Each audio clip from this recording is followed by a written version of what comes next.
Hello and what's up everyone. I hope सबैजना सन्चै हुनुहुन्छ. सो फाइनल चाहिँ नेपालमा पनि Vivo V21 लन्च भइसकेको छ र आजको भिडियोमा चाहिँ हामी Vivo V21 को बारेमा कुराकानी गर्ने छौं. सो Vivo V21 मा इन्ट्रेस्टेड हुनुहुन्छ भने चाहिँ यो भिडियोलाई टिल द एन्ड हेर्दिनु होला र यस्तै भिडियोहरुको लागि चाहिँ हाम्रो च्यानललाई पनि सब्स्क्राइब गरिदिनु होला. सो ढिला नगरी अब यसको प्राइस तिर जाउँ.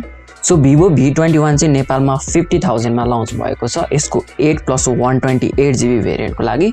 अब फोनको डिजाइनको कुरा गर्ने हो भने चाहिँ ओभरअल फोनको डिजाइन राम्रो छ र Vivo को फोनहरु चाहिँ पहिलेबाट पनि राम्रो डिजाइनको साथ आइराको हुन्छन् र मलाई यहाँ चित्त नबुझेको भनेको चाहिँ यसको वाटर ड्रप नच हो.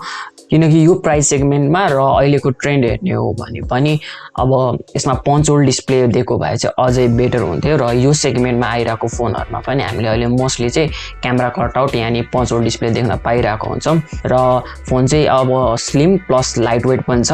अब डिस्प्लेको कुरा गर्ने हो भने चाहिँ तपाईले यसमा 6.44 इन्चको एमोलेड डिस्प्ले पाउनुहुन्छ जुन चाहिँ 90 हर्ज रिफ्रेश रेटको साथमा आउँछ र यो डिस्प्लेले चाहिँ HDR10+ कन्टेन्ट नि सपोर्ट गर्छ. सो एमोलेड भएपछि तपाईले यसमा इन डिस्प्ले फिंगरप्रिन्ट स्क्यानर नै पाउनुहुन्छ. सो डिस्प्ले प्रोटेक्सन चाहिँ अफिसियली केही मेन्सन पनि छैन र सायद छैन पनि होला. And still I want to say त्यो नच डिजाइन चाहिँ हुन्छ नि अलि आउटडेटेड देखिन्छ.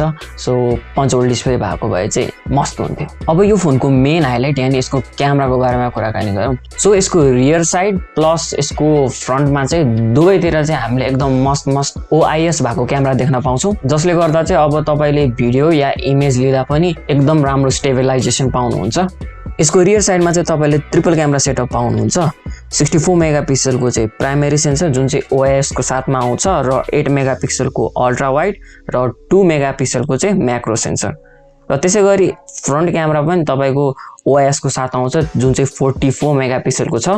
सो OIS यानी अप्टिकल इमेज स्टेबिलाइजेसन चाहिँ तपाईको EIS यानी इलेक्ट्रोनिक इमेज स्टेबिलाइजेसन भन्दा एकदमै बेटर हुन्छ र हुन्छ नि हार्डवेयर लेभलमा भइसकेपछि त यसको आउटपुट पनि एकदम राम्रो हुन्छ र अन्डर 50K मा आई क्यान से दैट कि यो फोन चाहिँ भिडियोग्राफी प्लस फोटोजहरुको लागि चाहिँ आई गेस बेस्ट नै होला.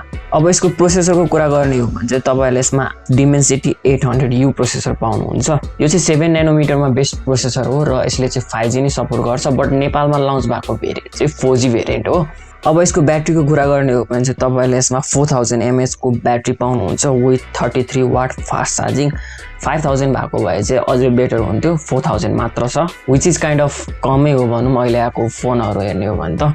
So I hope you guys enjoyed this video. So video मन परेमा like, comment, share and subscribe गर्न चाहिँ नबिर्सिनु होला. So thanks for watching guys. See you in the next video.